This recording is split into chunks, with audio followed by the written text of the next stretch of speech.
So why do we care about classes? Why should we use classes? Well, classes basically give you 5 main benefits. They give you code organization, so that when you're dealing with principles that deal with the same idea in your code, they're all grouped together in the same file or in the same module. It also gives you readability, so that you can easily tell what one conceptual object is supposed to do. By organizing your code, you also gain the benefit that if you need to make large-scale changes to how your program works, you can make it in one place instead of many different places throughout your code, which makes large-scale changes easier. It's also just what everybody does these days in terms of programming. So if you want to be a software engineer or if you want to participate in open source, it's useful to be able to understand how object-oriented programming works so that you have some basis for understanding. And the SAT word of the day is encapsulation. That just means that you can have your logic inside of a compact little package, and nothing outside of that package needs to know what's inside of it, which makes it easier to have different pieces of your code interact with each other without having too many dependencies between them. And we'll talk about that a little bit later, too. So a class is really 2 things. The first thing that it is it's a factory for creating nouns in your program based on however you describe them to be. So for example, if you have the idea of a user, then the class would be like a conveyor belt that creates users for you, as many as you'd like. And you can see that they're all rolling off the conveyor belt exactly identical. You can use a class to make one or many users. Which brings me to the sorry. I was mistaken on my own slides.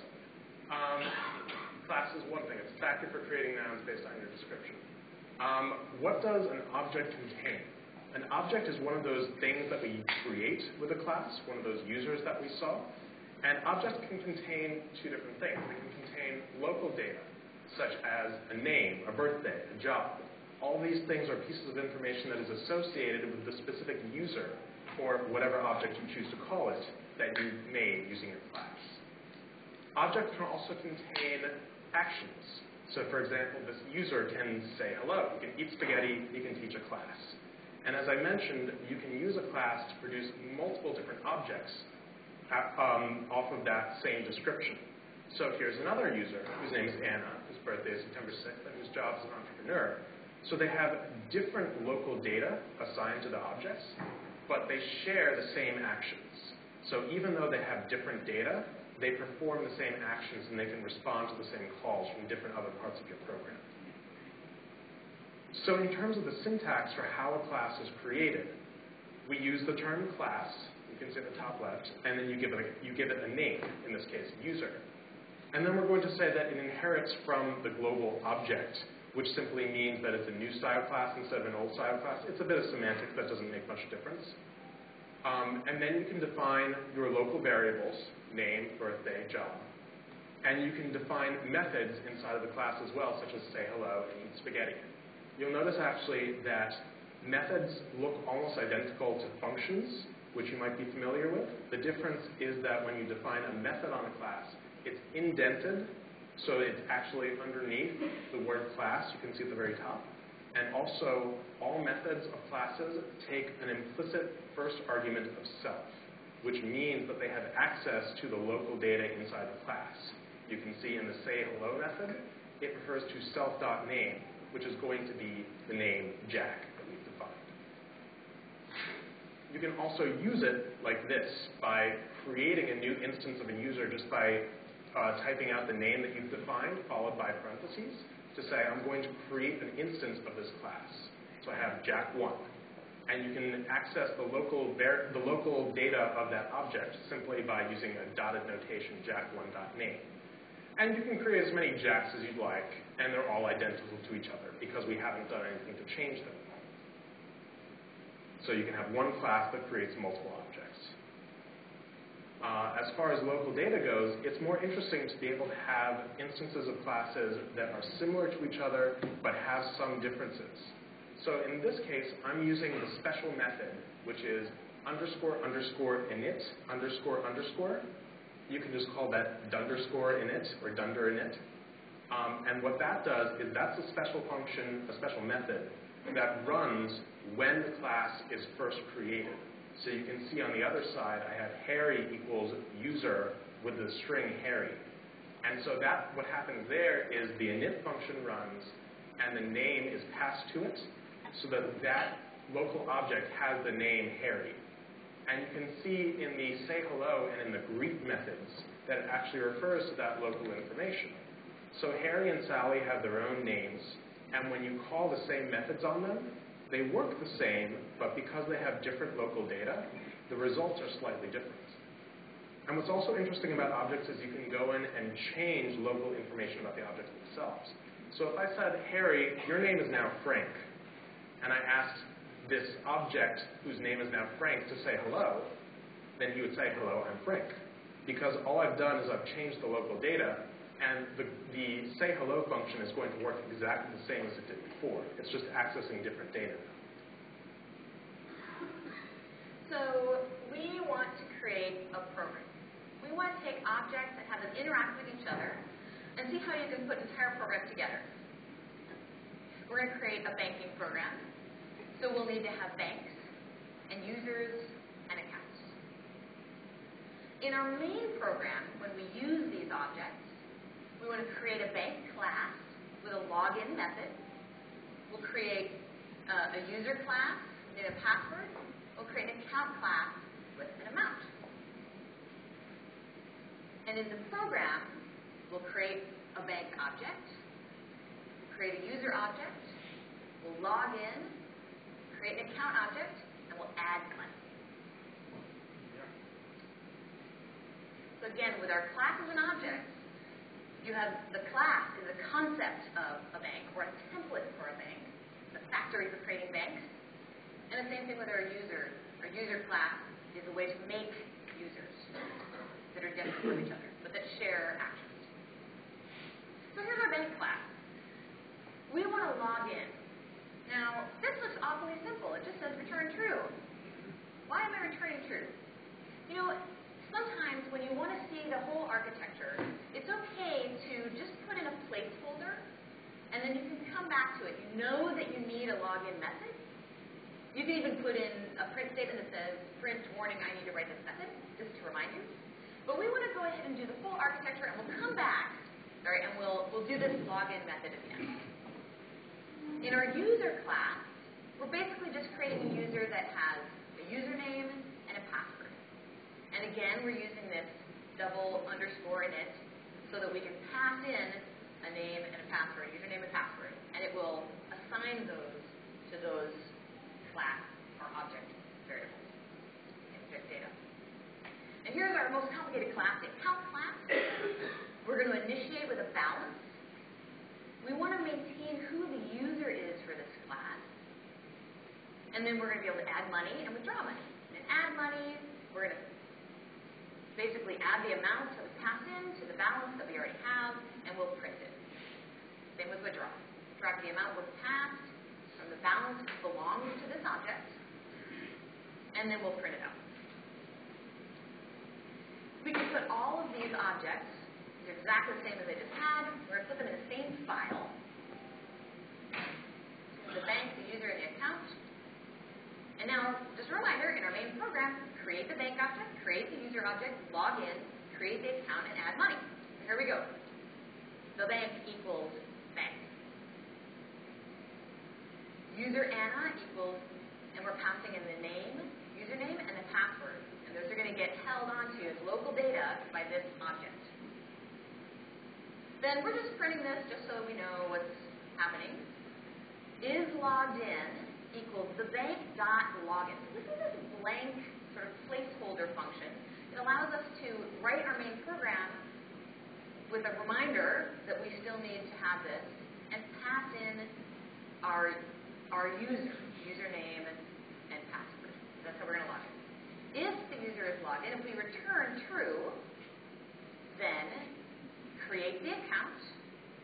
We'll print out, just give us some information, and add money.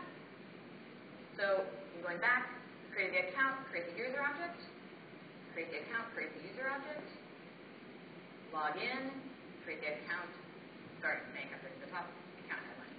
Log in, create the account, add money. So whenever I'm architecting anything, I always want to start off by kind of, without programming, just looking at what I want to do, looking at what I want to do in the main program, and also what things I will need in the class, both data and actions. And after I've done that, that's when I start coding. Okay, so we're missing this part, the login method. So let's check it out. Oh, this is a reminder. There we go. We're going to add in a login method. And by the way, in iPhone land, you actually do camel case. And camel case is where you don't use underscores, but you use a capital letter in the middle. So I accidentally put that in there. But really, for Python, just a convention. Nobody's going to, it will still run. But as a convention, you should use underscores and not camel case like I did. So in order to use, for our simplest names and passwords, we're just going to create a dictionary. And we'll hold it inside the bank class.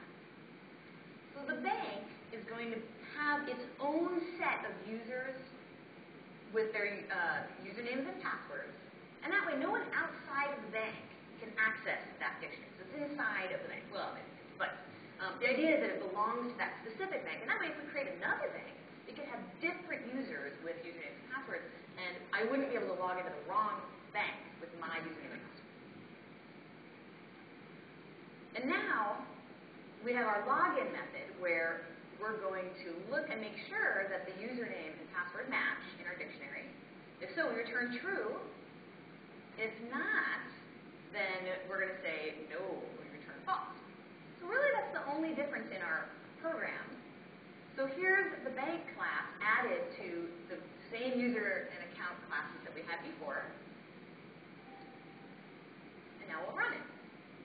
This is our main program, and if you're logged in, it basically is the same. But we can add this stuff in. So if they're not logged in, then we don't want them to be able to do anything. What did I do in this section here? Let's see. Oh, yes, this is where I logged in with a bad password, right? So here, I'm actually just, so I don't make a mistake in my coding, I'm passing in the actual username of the user, so I know that that's definitely going to be correct. But in this one, I'm saying, oh, I'm going to pass in something that I know is wrong, just so I can test and make sure that that is going to, in fact, fail. So Anna actually gave a great example just now of one of the nice things you can do with object-oriented programming, which is that you can stub out a method. She just started off with login was a method that always returned true, and wrote her program that way, and then later on went back and changed just the content of that one method, and the program continued to run with the added logic that she put in. I'm going to show you another example of that same technique so that you can refactor your code easily. So let's say we have this same example of a banking situation, and we have banks and we have accounts that are associated with people. This is very similar to the code that Anna put together, but has a slightly different API. I've just tried to simplify things a little bit more. And so we have these three different accounts that start off with three different balances, 200, 250, and 100. And then let's say we need to model a typical day at what happens at the ATM at the bank in my program. And we have a number of different transactions going on. We have deposits and we have withdrawals. And at the end of the day, the account balance is different for each one of these three accounts. And you'll notice that because each one of these three accounts is completely separate from the others, withdrawing from account Alice does not affect account Bob and vice versa. That's one of the nice things that you can have with a class-based approach, so you can have this sort of template, but each object is completely independent from every other one. But then let's say we need to make a change to this program. The government has just declared that all bank deposits will be taxed by 5%. Oh no, you say. And I know exactly what you're objecting to right now. We have to change our entire program. That's the problem here. Well, the good news is we don't have to change our entire program. We only need to change a few lines. So let's take a simplified version of that banking class that Anna put together. That account class, rather. So I have an account that starts with balance equals 0, and we have these two methods, deposit and withdraw. And they're very simple. They just add the amount to the balance or remove it from the balance. So the thing that we need to change here is when somebody deposits money into the bank, we need to not add the full amount to their balance. We need to take out 5% for taxes. and that money will go someplace else. So all we need to do, instead of actually changing all of the lines on the right side where we have deposit 100 or deposit 50, if we weren't using a class-based approach, we would have to do all that math every single time somebody did a deposit. But with this approach, we can just change the deposit class to add a little bit more logic. So we calculate the tax, we remove that from the original amount, and we increment the balance by the remaining amount. So here's the original version, and here's the new version. They're very similar. But the nice thing about that is that at the end of the day, we can have exactly the same code in every other part of our program, and the account balances are adjusted appropriately based on that change. There's no other change you need to make through your entire code base. And if you're dealing with hundreds of thousands of lines of code, that can make a big difference to only change it in one place. So that's what we've got so far for classes and objects. Does anybody have any questions about any of the concepts that we talked about, whether they're the ones on the screen or anything else you're curious about?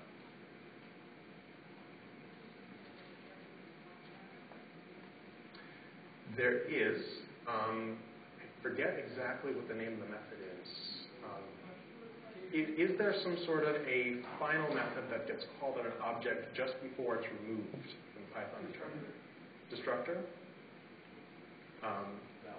Del, that's it. Underscore, underscore, del, underscore, underscore. Just as we defined dunder init, you can define dunder del, and the contents of that function will get run just before that object is deleted. Functions run GC after running del though, so it all has to He's asking if we need to run GC just before we run del. And honestly, so we're acting del, so that's what del might not clear the memory, so well, the nice thing about the Python interpreter actually is it runs the garbage collector automatically as needed. So we don't have to worry about telling the garbage collector to run. It will just clean up all the unneeded references anytime the memory grows too large. Any other questions? We're also happy to sort of go back over any section of this. If there's anything you want us to kind of go over again.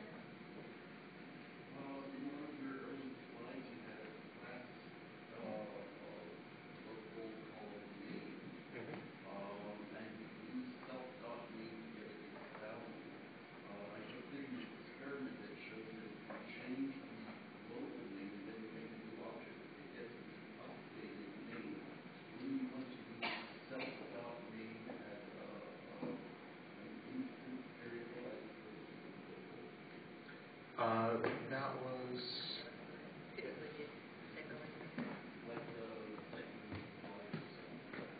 Oh, go back to the start. Yes. This nice animation that I can't skip.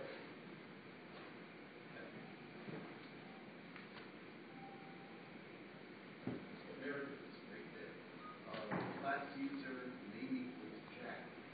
If you have anything that updates the name within an instance, changes it for the whole class. You're right. That's a typo on my part. Oh, okay. So you want those to be self.name? Yes. I believe that's correct. No? If you assign an instance.name, it won't change the class's name. I actually ran the experiment and That's did fine. Okay. I am willing to trust Ned's opinion on this far beyond my own, so talk to him. About different things. Yeah. Anything else on classes, objects?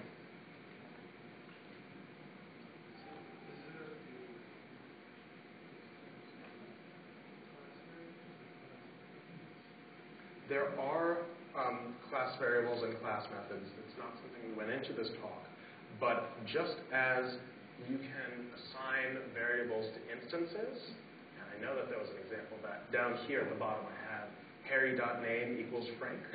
You can do that same sort of syntax to actually apply a variable into the class definition itself. So you could actually say user.name equals Frank if you wanted to, and that way the variable would apply to the class object. You can also have class methods. There is actually a decorator in Python that's called class method, so that you can define a method that operates on the context of the class itself. And it's very, very similar to an instance method. The only two differences are, first of all, it uses the class method decorator, as I mentioned. And second, in an instance method, the method is passed an implicit reference to the object itself. So Harry would get passed a reference to Harry itself. But if you have a class method, then you'd be passed a reference to the class rather than an instance of the class.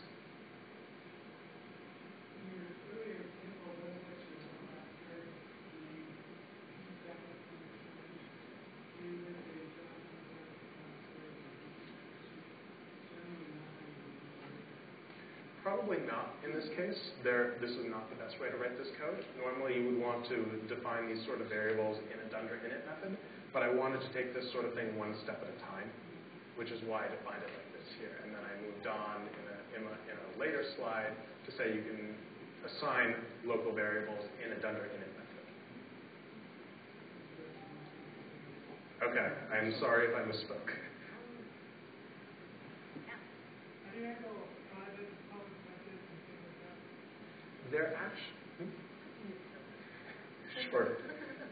There actually are no such thing as private methods in Python. No? I'm false? So dunder, a method that starts with dunder, doesn't end with dunder, it's a private method. Okay. Learn something new every day. So apparently you can do a private method in Python by starting your method with 2 underscores and not ending it with 2 underscores. But don't do that. It's really annoying. The general philosophy in Python is that because it's such a dynamic language, it's very difficult to actually hide data completely, that there's always another way of getting at it, of calling a function if you really set your mind to it. Even in a programming language that has private methods, it doesn't really stop most programmers if they decide that they need to call something. They don't say, oh, this is a private method. I guess I'm done. So they just say, drat, I hate the fact that this is a private method and I have to write all this extra code. Exactly. So, again, I was not even aware of the fact that you could have private methods in Python. Generally, the standard practice is you just don't. You just have some sort of a comment or documentation to say this is for internal use only. You can start your method with a single underscore, which doesn't change anything about how it's used, but tends to indicate to other people this is an internal method. You probably don't want to call it unless you really know what you're doing. And private versus public, like if you don't know about private methods and public methods, public methods are designed so that any object can access that method on any other object. But a private method, that method can only be accessed by the object itself. Anything else? All right. Thank you, guys. Thank you.